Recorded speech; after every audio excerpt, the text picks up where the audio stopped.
On Eyewitness News at 5, this.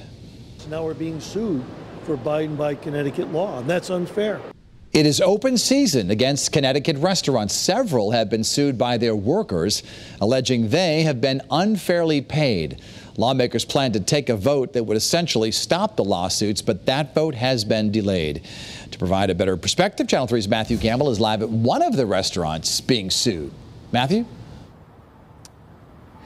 Yeah, Dennis, we're here at Chips in Wethersfield. There's several locations throughout the state. Now, workers here, they make less than minimum wage if they also get tips. Now, it's been this way at this restaurant and others throughout the state for years. But now some workers are clinging on to a little-known loophole, arguing that they should be paid more, and they're taking these and other restaurants throughout the state to court.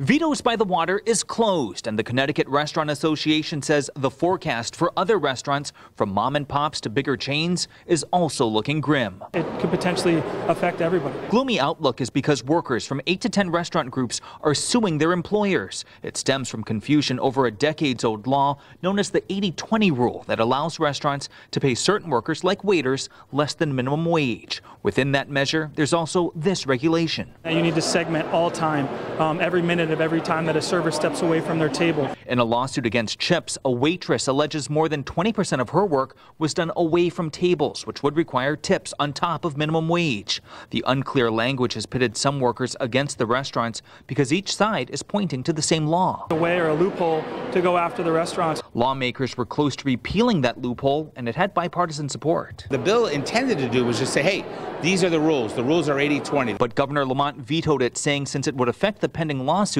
passing it likely violated workers' due process rights. Today, lawmakers in a special session were supposed to overturn that veto, but neither the House nor the Senate took it up for a vote. Instead, we are planning to convene a separate special session to take up some compromise. The Connecticut Restaurant Association says it leaves all the